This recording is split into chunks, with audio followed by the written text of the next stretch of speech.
Hey, you back for more? You didn't get enough pain and suffering yet from our previous get-togethers?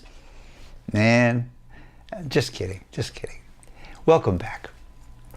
Today we're going to talk about investing your money.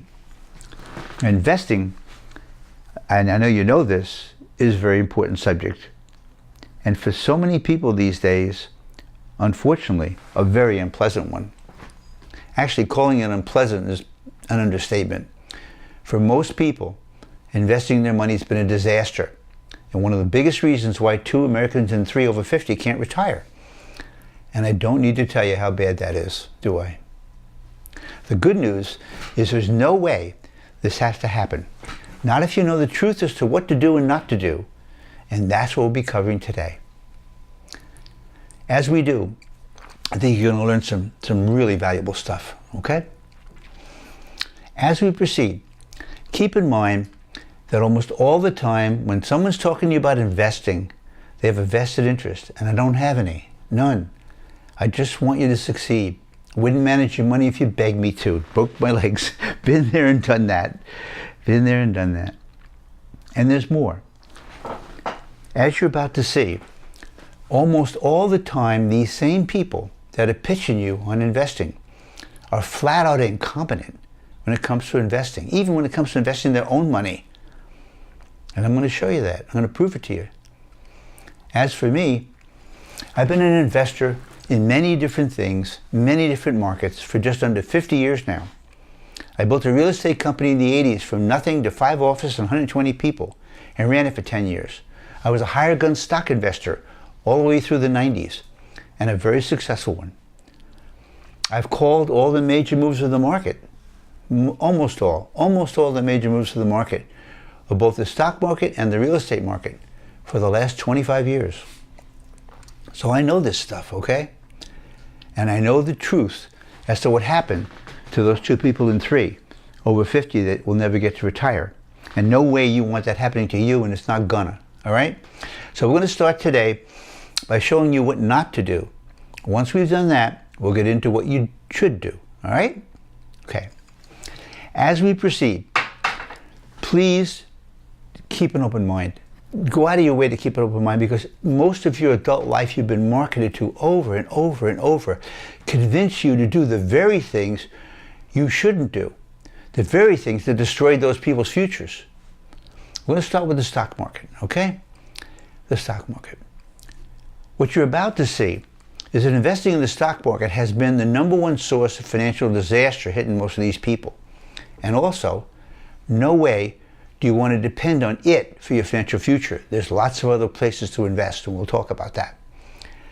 Now, I know this may sound a little extreme, but hang on, because everything I say, I'm going to prove to you, and I've documented. I've got links in the notes documenting it, okay? So this is not out of my head. What you will see, the stock market has become no less than the greatest financial ripoff in history. So fasten your seatbelt. And keep in mind, as I said, I'm not making this stuff up. All the notes and links are there. Let me start by telling you my story, how my exposure to the stock market. So in the Christmas 1990, I decided to become a higher gun stock investor. They had to pull me out of class in 3 days on Wall Street. I had to agree to stop asking the questions I was asking. Let me tell you what the instructor said. The instructor was one of the few people who really understood things. I said to him, but why not? He said, look, Ted, do what we tell you to do.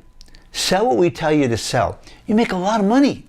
Just do that. Do what we tell you to do, sell what we sell. Don't worry about it. I said, but if I do that, I'm going to lose a lot of clients because it's not going to work. He said, hey, Ted, everybody loses clients. Come on. Everybody loses about, say, 20% of their clients a year. We get their clients, they get our clients. We get their clients, we get their clients. He says, that's the way it works. Interesting, huh? Let me give you some thoughts on that. How often have you heard, I know for me it's endless, how often have you heard commercials on the radio that basically say the following: come to Johnson & Company, where we do a really good job for you. Your future not working well, you're investing not working well, come to Johnson & Company. Why is Johnson advertising? Let me tell you, same reason I just told you. Because they lost their clients. And there's a bigger point here to make, which I'll make right now. When you take the course on how to invest, how to spend smart, really smart, one of the rules I'm going to give you, I'll repeat right now. Never respond to service advertising. Any servicing, doctor, dentist, contractor, okay, what it is, never respond to service advertising. You know why? Almost all good service businesses get the vast majority of their money, of their clients, from repeat business and referrals. Think about it. Think about people you've done business with. When you pick somebody, wasn't it word of mouth? It really worked great? That's the way it works. So who's advertising? The very ones you don't want. The people that are not getting a lot of repeat business referrals, losing clients. So it doesn't just apply to investing, it applies to everything. But right now with investing, yeah, no way. Okay, that's how the system really works. It's pretty interesting, huh? All right, next. All markets go through long periods where you can't win and you can't lose. They'll tell you invest for the long run, not so. All markets go through long periods, 15, 20 years or more, where you can't win and you can't lose. One of the two. Let me give you a couple of examples. 1984 to 2002 was amazing. You know how much the market went up? 793%.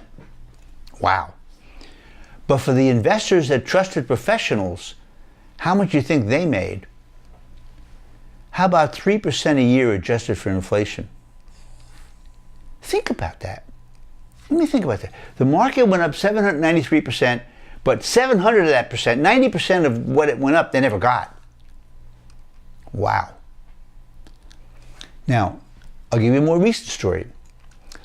When it came to the stock market, I told everybody to run from it. Christmas 1999. Sold my business, sold the majority of my stocks. Christmas 1999, and go to real estate, where we went on to make a heck of a lot of money. Had you remained in the market since the end of 1999, and had you matched the market, inflation adjusted, what do you think your return was? Say it again. You stayed in the market since I told everybody to run 17 years. What was your return, inflation adjusted? You ready? Try 0.75% a year. A 17-year return of almost nothing. But now I got something worse for you. For the 80% that entrusted professionals to invest their money, they lost a lot of money. A lot of money. Why? Because the stock market, unfortunately, is really nothing more than a casino. That's why. Skimming away your money in commissions, expenses, trading costs and such, under the covers. I mean, it's amazing. I'll give you more reasons. Ready? 98% of all professional managed stock funds underperformed the market in 10 years. Over 80% of all managed funds fail to beat the market each year. And the ones that do change from year to year. So they always talk about the hot fund, but you're not interested in a year. You're interested in 15 years. Now for the next piece of input to get you to, what I'm trying to do here is make sure I blow away all the marketing you've been hit with. And I hope I'm doing it because this is overwhelming information. Try this one. The greatest investment study in stock market history was so huge, I can't tell you. The industry sponsored the study. The financial services industry, Wall Street, they sponsored the study. They provided trillions of data. They provided the data. They hired 4 teams, headed by a team from the Harvard Business School. Now, you've never seen this study. Why? Because they buried it in panic so you'd never see it. But the link to the study is in your notes, and I'll give you the conclusion of the study. The conclusion was that people who invest their money themselves average twice the return of people that use professionals. Oh my God. You think they panicked? Oh boy, did they panic. There's a letter on my website to the whole industry in panic. That's a fun read. So again, all I'm trying to do here is blow away all of the misconceptions, all of the lies, all of the manipulation you've had to clear the slate so we can go on and do things good, okay? And we're going to get to good in a minute. But let me cover one more negative thing. The financial media. Man, I could go on all day with their incompetence. anyone in the financial media, from Sue Zorman to Jim Cramer to all those talking heads on TV every day, when it comes to investing, they don't have a clue. They're not showing you their track records. They can't show you their track records. They're disastrous. With rare exception, they're disastrous. I could go on all day here, but I will give you one example, just to make my point. It's an interesting example. Let's look at Jim Cramer. Jim Cramer is on TV every day. For 20 years now, he's the guru when it comes to stock investing. Are you ready? Barron's, very reliable, Barron's, did a study of Jim Cramer's stock recommendations. You know what the conclusion of the study was? God. The only way to make money on Jim Cramer's stock recommendations is to do the exact opposite of what he said. If he says buy a stock, sell it, short it or sell it. If he says sell it, buy it. I mean, how do you top that?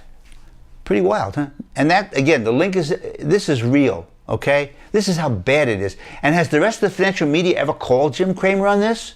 Heck no. It's all one giant incompetent collusion, frankly. So there's the truth. Look, there's the truth.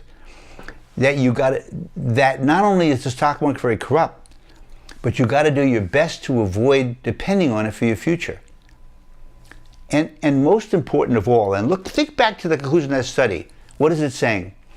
That you and only you must invest your money yourself. And if that upsets you, or you think, well, I can't do that, hang on. By the time we're done today, you're going to know what to do, how to do it, and do it far better than any alleged professional is likely to do for you.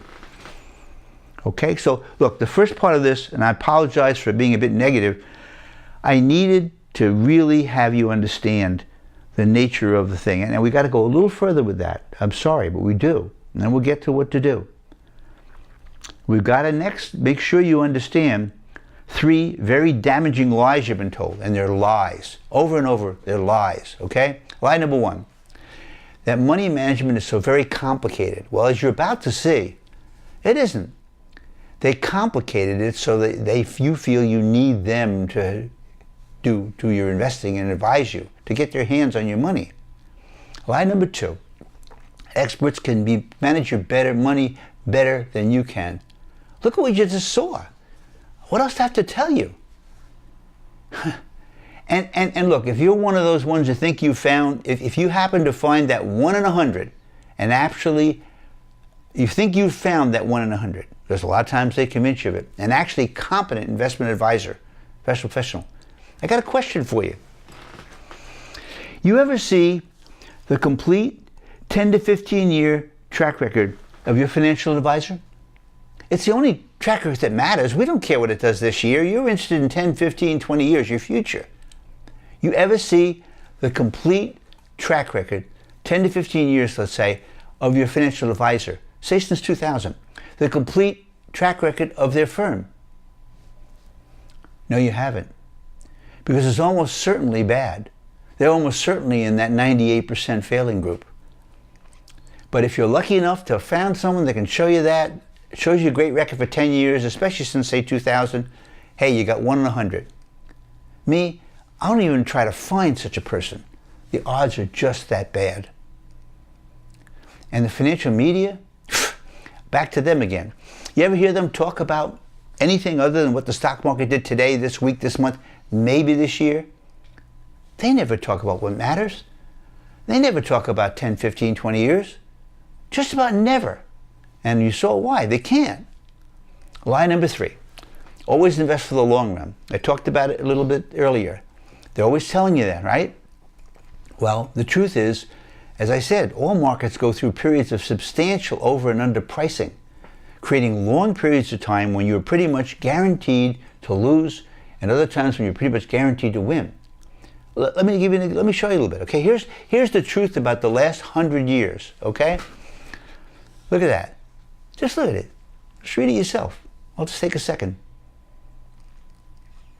Look at it. Long periods, right? And in case you don't know, bear means you lost money, bull means you made money. Look at them. Now, for the last 50 years, we're talking 32 out of 50 years you'd have lost money. When the stock market, or a housing market, but when the stock market is badly overpriced, A sensible thing to do is sell your holdings and invest in some other market, like fixed income or real estate. But if you point this out to financial professionals, you know what they're going to tell you? Nobody can time the stock market. Well, they're right. Nobody can time the stock market. But you sure in heck can tell when a market is badly overpriced.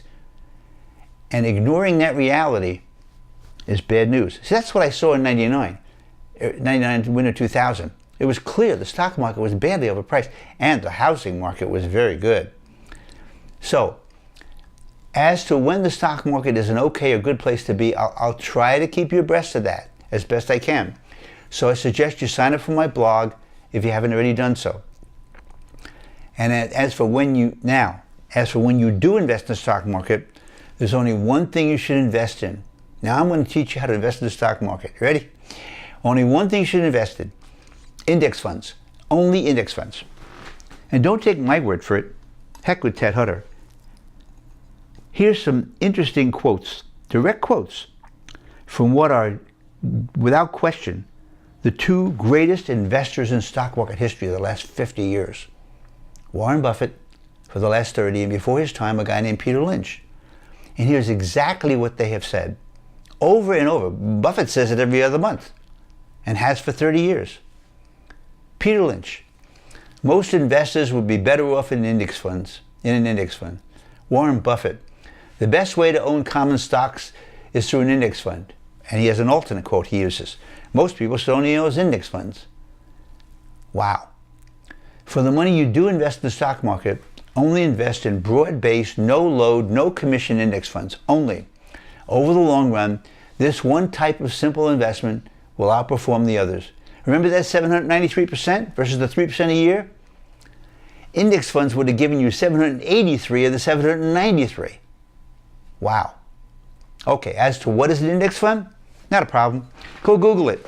In 5 minutes or less, you'll know. It's easy. As to where to buy them, I'd suggest a company named Vanguard. So while you're at it, Google them, read up a little bit. As for investing in individual stocks, okay, unless it's a company you know extremely well, say a company you work for or whatever, I strongly recommend you don't do it, because you're probably going to underperform the index funds, just like the pros. And to make matters worse, the truth is that the game is just two rigs against the individual investor.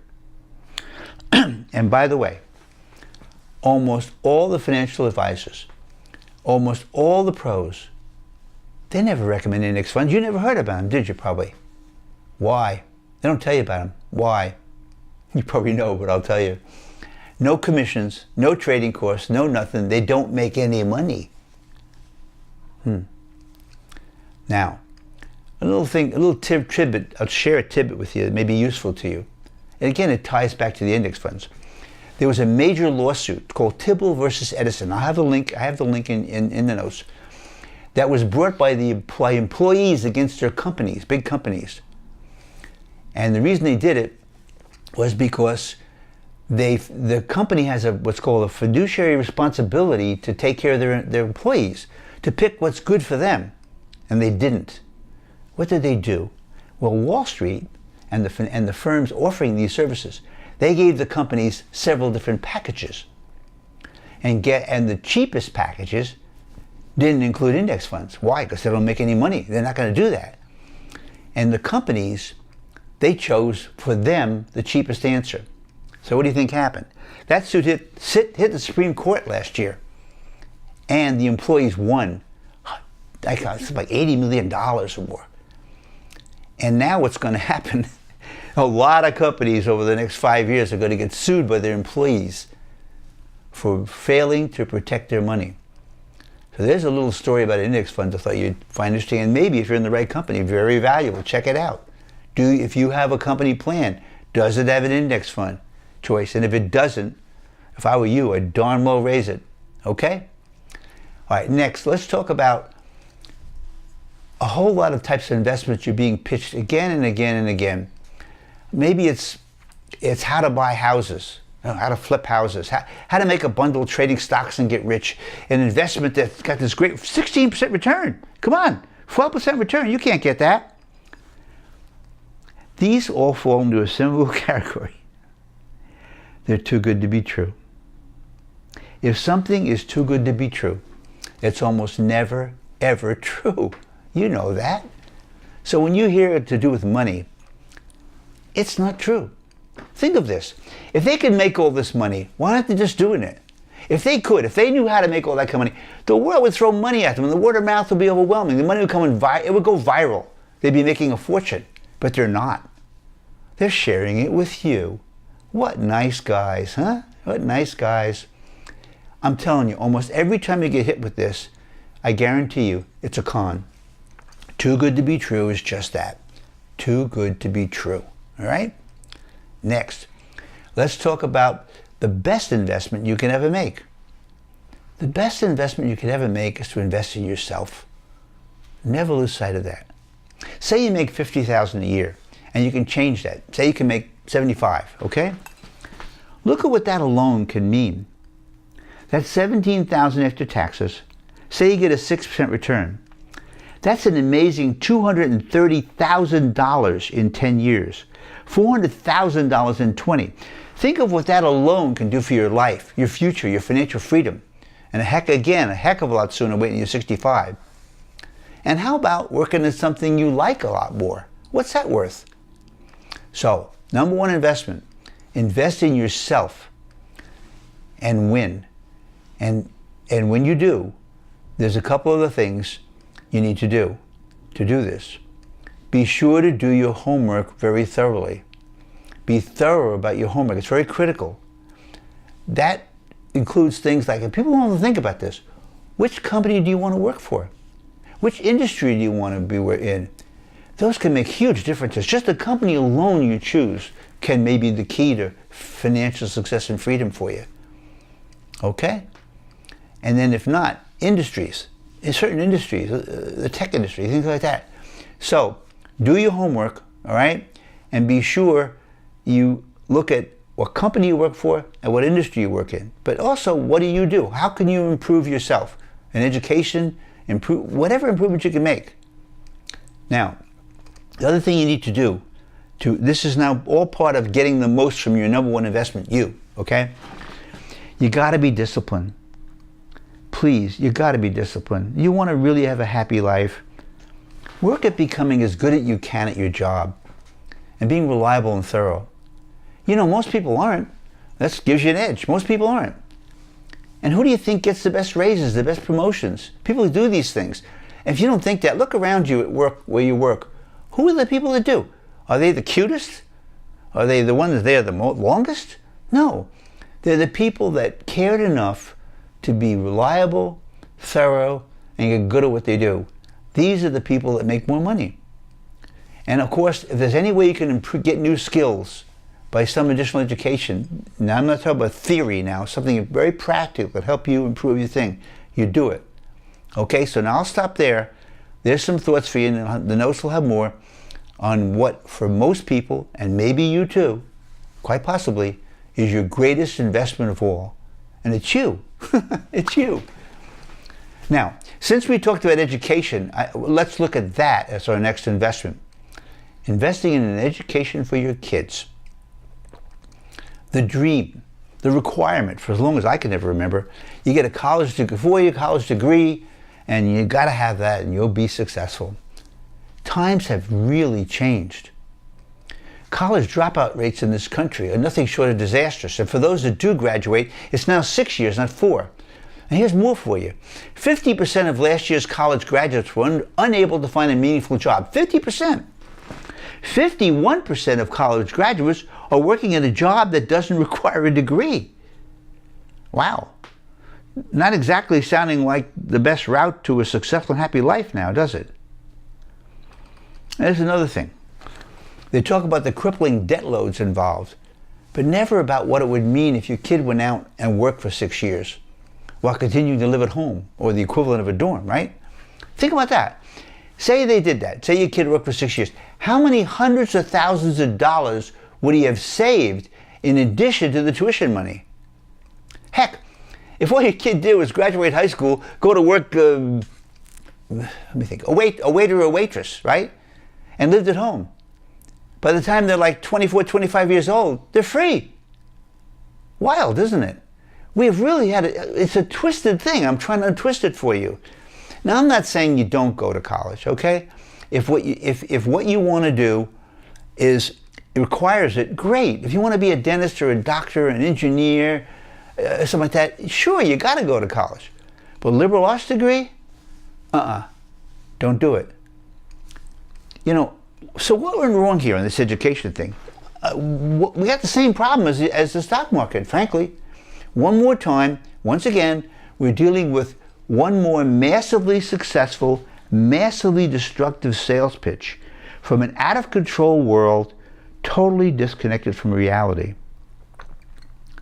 Look, I could go on here all day, but if you look at the facts are screaming out at you. So maybe you do invest in a college education for your kids. Maybe. But only maybe. Because there's no end to the careers and self-employment opportunities that don't require a college education. And they give you a very good income and a very satisfying life. Now, I know some require, like I said, you're going to be a doctor, a lawyer, scientist, engineer, teacher, architect. You have, it's regular college. But if that's not what you want, the value of a college education has become highly questionable. Like I said, 50% can't find a meaningful job. And I'll give you another one to think about.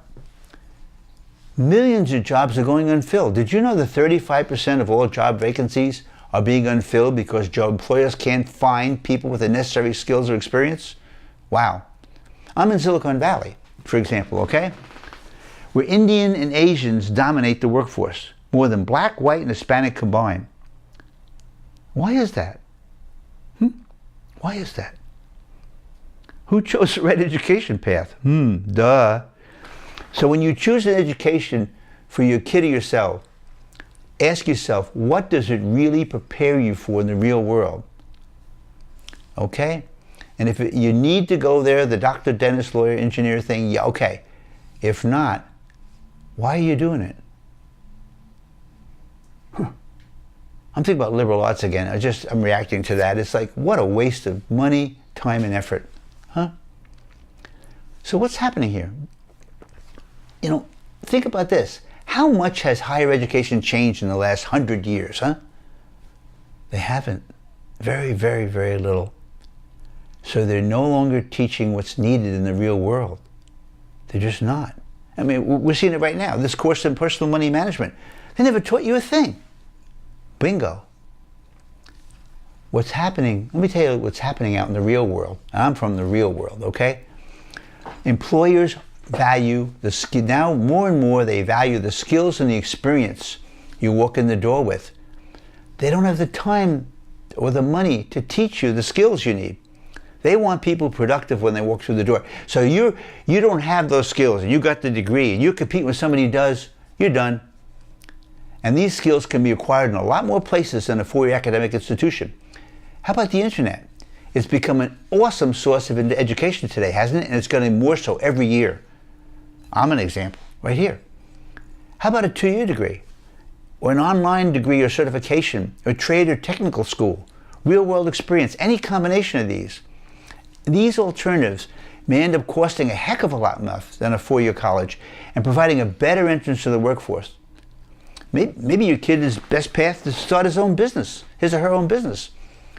It's not easy, but you know, small business has been and continues to be the #1 source of millionaires. And for the tens of millions that choose it, a far more satisfying life. I did. A little story for you connected to this whole education subject. Our daughter just turned 23, and I'm very proud of her. She's really terrific. She saw a lot of truth of what was going on.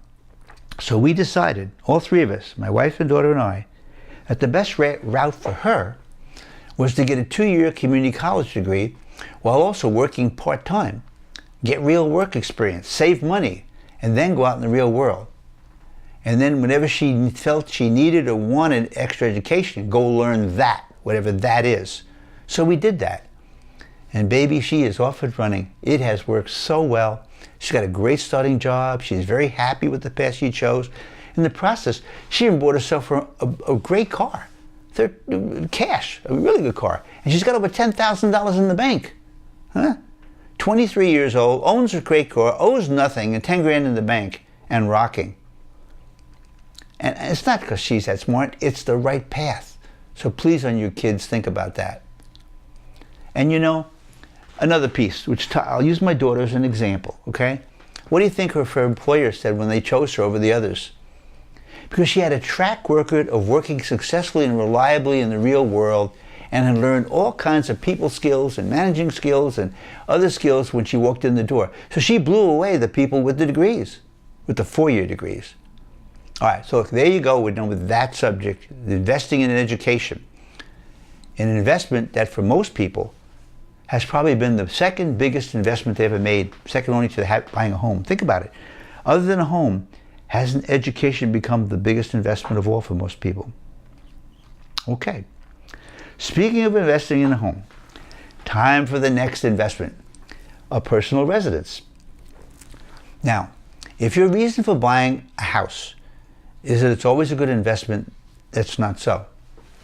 History shows a home is a great savings bank, great forced savings, but that the value of homes generally just track the rate of inflation, nothing more. So that's what you should assume. Now, that doesn't mean you shouldn't buy a home, because if it's what you want and you have the financial requirements needed and you're really careful about doing your homework to ensure you get a good buy, then I say do it, no problem. There's also another factor in favor of owning a home. Right now, you can still get a 30-year fixed rate mortgage at an unusually low rate. Inflation's going to come, and over time, you're likely to get pay off your home at something like 60, 70 cents on the dollar. So there's actually an advantage right now. So I'll stop on this investment, the home, okay? But in your notes, I've included a very useful list that summarizes the pros and cons of owning versus renting. So please check them out and think it through, okay? And do what you want. Do what's best for you, okay? All right, next investment. Maybe at some point you might want to invest in a residential rental property. Now, if you could buy a property in a stable area that gives you, I don't know, about 5 or 6% return, not counting any appreciation on the property, that could be a very worthwhile investment. But just be sure to be extremely thorough with your homework. I can't tell you how important it is. You know, for example, and this is true of buying a residential property, this is also true of buying a business, which we're going to talk about next. You cannot trust what the existing owner says is the reason they're selling. You've got to dig deep under the covers to reach your own conclusion. And now let's go to next investment, starting to buy a business. I just got it started on it, right? Anyway, having your own business is not for everyone. It's hard at times, very hard. It's probably only good for maybe 1 person in 10. But if you have the desire to do it and a good amount of understanding and experience at what you're going to be doing, it may be the way to go. Once again, though, very thorough homework. And to be safe, factor in that the economy doesn't do so well. Make sure it survives, okay? Always do that. Don't assume, things are great, okay? And like I said, if you're trying to buy an existing business, never trust the owner as to why they're selling. More than half the time, they're selling for a bad reason. And you better find it and not buy that business. Go buy the other one. So dig deep, dig thorough, please. Be darn sure that's the case. Also, as you're looking to going into business, you got to pay attention to all the changings that are unfolding. Life and business and technology are changing like wow, okay? Let me give you some examples of that. I know you know a lot of it. You've seen the driverless cars and the drone package delivery, but let's even down to earth, okay? The top 10 jobs in demand today didn't exist 6 years ago. The top 10 jobs in demand today didn't exist 6 years ago. Wow. And you know about how technology is unfolding and the power. You know how the internet is, and the power is still unfolding. So you can't just limit yourself as to how things are at this moment. You got to look ahead some, okay? If your idea survives these tests, and the tests are things I've just talked about, and you have them in your notes, looking ahead at with the rapid changes, making sure you don't accept anybody's word while they're selling the business and so on, then it may be a very good thing to do, okay? Look, and also, I'm not trying to discourage you here. I'm just making sure you win. And like I said, the good news is most of today's millionaires, that's how they did it. They started by being business owners. You can pull it off great. I mean, personally for me, what can I tell you? It's been my path to success and a great life, right? Okay. Next, let's talk about investing in insurance. Because you get hit with that a lot. A whole life policy, an annuity, or perhaps a long-term care insurance policy. As to whole life insurance, the right answer for most people, do not do whole life. A term policy is a far better way to go. So what do? Go Google whole life versus term, which is better, and read for say an hour or so, and be careful. Don't click on the posts for insurance companies, but even when you don't, it'll be heavily skewed in favor of whole life. That's what they're selling. But I'm telling you again, far and away, for most people, it's term insurance, not whole life. Because the commissions and the costs of a whole life are really quite brutal. So unless you can build a very strong case that you're the exception, go with term. Save all that money you would have saved to commissions that would have gone to fees, insurance company profit, put it to work for you, not them, right? It's the way to go. As for annuities, there are some limited situations where maybe a variable income annuity might be a good idea. This is a very complicated subject, however, and very difficult to figure out. And they make it harder for you to figure. Intentionally, they complicate the explanation to become so confusing. Expert tell you what to do. The salespeople are trained to do that. And they're showing you how great it is, but the commissions are huge. So, unless you've really, really done your homework, you're unlikely to spot the fatal flaws in their logic on these annuities. So the best advice I'll give you is this. No annuities unless you're willing to first do enough research on your own, probably a good 20 hours or 10, 20 hours or more, to learn how they really work and whether they might be good for you. You've got to understand the subject. Don't accept it. It'll cost you a fortune if you just accept their pitch. And if you decide you are the exception, that an annuity does work for you, here's what you do. You buy a no-load annuity and save the commission. And again, I'm telling you, there's a rule. It applies to annuities, it applies to all investments. And here's your rule. If you don't understand something, you don't invest in it. If you don't understand something clearly, don't do it, because almost certainly you'll regret it. Now, as for long-term care policies, I'm not a fan again. The problem with these policies is very interesting. They're so very expensive, it creates a nasty situation. Those that need the policy can't afford them. And those that can afford them don't need them. They're better off self-insuring and putting their money to work for them. It's like me. I wouldn't do it. I'll also add, interesting point, because interest rates have been so unusually low for a long time now, insurance companies can no longer make as much money off the money you give them. And they've had no choice but to greatly increase the cost of these policies. We're talking 40 to 80% increases in price, you know. And often these policies don't protect you against increase in price, if you read the fine print. So if you do invest in such a long-term care policy, here's the next point. If you do, the probability of collecting on that money is low. And they scare you, but think about this. 2/3 of seniors stay in a nursing home for less than 90 days, and the policy doesn't cover you for the first 90 days. You get nothing.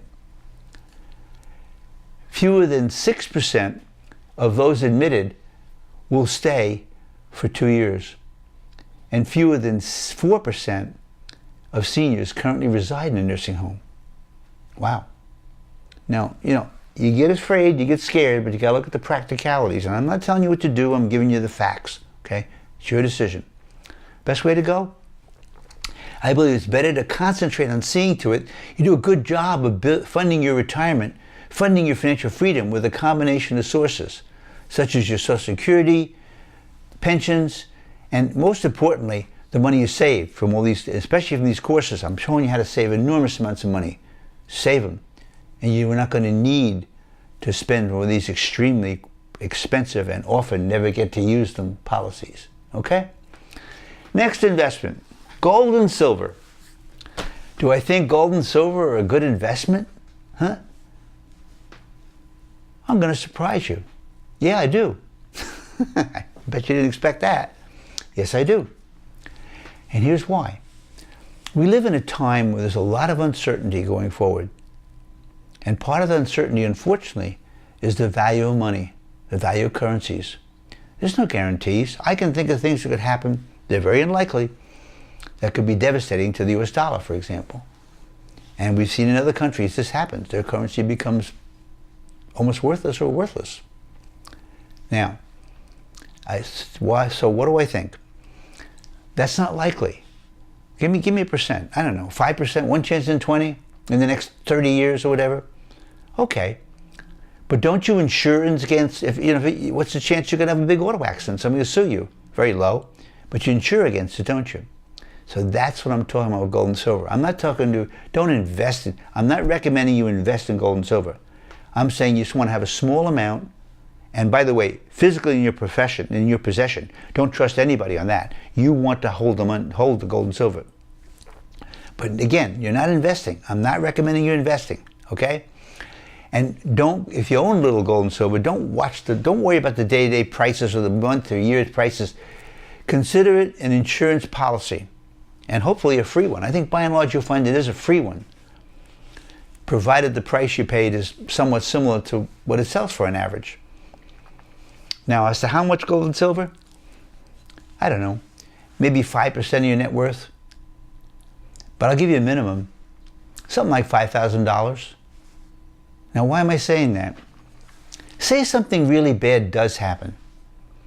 That $5,000 will be worth like $15,000 in real dollars. What does that do? It protects you and your family on the critical stuff. Food, water, gas, medical supplies and stuff and services, right? It's an insurance policy. Now look, please understand, I'm basically a positive guy. I know a lot of the stuff I've talked about today is not so pleasant, but I'm basically a positive guy. I'm not a fearmonger, but sometimes you need insurance, just like with the cars, right? And I think that a small amount of gold and silver is an example of an insurance policy that I'm recommending you do at some point. And again, I'm not suggesting you invest in it or trade it. None of that. Just because that's too corrupt. Don't get in there. But that's what you want to do with that. That's it for today. That's it regarding investing your money. Okay? I say that because I think we covered most of the main choices you'll be considering. So let's just summarize. These are the main 9 most common places you're going to invest, all right? The stock market. The too good to be true. Please don't forget that one. Investing in yourself. And I told you that, God, that's so huge. Please, that's huge. Investing in education. Boy, times have changed, right? Buying a personal residence, a home. Investing in residential real estate. Starting a business. Whole life in annuities, and gold and silver. Now, last of all, I'm going to give you a recommendation as to what is normally the best sequence to follow when it comes to putting your free money to work for you. I mean, you got this money, like, what do you do? Debt, this, what, okay? And again, no notes taking. This list's in your notes. You'll get it at the end, okay? So what's a good sequence? First, you have to have $1,000 in the bank. Please. 7 people in 10 don't. Just make sure you got that. It's a stress reducer like I can't tell you. Okay? Next, don't add to your debt. Whatever it takes, stop. Don't add to your debt. Number 3, now you're ready for the big one to me. Invest in yourself. There's a course you can take, something, and this is not necessarily be a lot of money, by the way. This investing in yourself may not be money, it's just time and effort, right? Invest in yourself. 4, at this point now, what happens to the money after that? Put half in your emergency fund, half in getting rid of your debt, until you have about, say, 3 months expenses in your emergency fund. That way you know that even lose a job, you're going to be okay, all right? Step 5, if your employer matches what you save in a 401k, match them, okay? That's the next step. Next, eliminate all remaining debt. Now this is where you get rid of your debt, except your home and car. Next step, pay off your car and start saving, say $250,000 a month in a car fund. Next, save for your large purchases, a home, a business, an education, big stuff, okay? Next, that little gold and silver policy. Now right away, when you get to this point now, get a little bit of insurance policy. You'll be pleased you have it. And last, the big one, the mother lode. Please, save for financial freedom. And I'm telling you, you complete these 5 courses, and there's no way, if you're reasonably disciplined, you can't be financially free in less than 20 years, maybe less than 10, for some people 5. And that's the, if there's one thing I'm going to beat the heck out of in these courses, and I'm your friend, is please don't buy into this retirement 65 thing. Get the life you want, and get it a heck of a lot sooner, and you can, absolutely can, okay? Now, all of these things we just covered are going to be taken care of in what's called subject number 2. Subject number 2 is the critical importance of having a plan for your life and your money and how to create one. So you'll be back to this again in terms of how you put this to work. I'm just giving you a quick sequence now. But in your plan, we're going to cover all this stuff. Plan for your life and your money. And where are you going to get all that money? Again, other courses are critical. That's why I'm telling you all 5. Subject number 1, how to get a better price or a better deal on almost anything. You got another subject, how to spend smart, really smart. You got another one, how to buy a car is really smart. That's worth like $1,000 to $3,000 a year. 100 grand in 10 years, $250,000 in 20 or more. Just these things, the money is there. We have this thing we do. It's almost like myopic. We look at, I could do this today, okay? A cappuccino would be an example. It's only $4.50. Well, that's $2,000 in a year if you do it every day of the week, 5 days a week. And I'm not telling you not to do the cappuccino. As you're going to see when we get to these plans, all I'm making you do is know your trades and make sure you're getting what you want, okay? So that's, this all ties together if you notice. You see, today we talked about where to invest. And the other things we're talking about, where to get the money to invest, where to get the money to freedom. It all ties together. Also on investment, one other thing. Sign up for my blog on investing. And I'll do my best. I'll do my best to help you. Right now things are pretty unclear, but I'll try to give you a feel when the housing market or the stock market or whatever are good or bad places. All right? So that's it. That's investing. That's it for today. And I guess I'll also close with what I always say. Please, if you find you're getting a lot out of these videos, please tell your family and friends about them. They need to know. So please help them if you feel I'm helping you, please help them, okay? So once again, thanks for joining me. Fish my coffee. I wish you the best.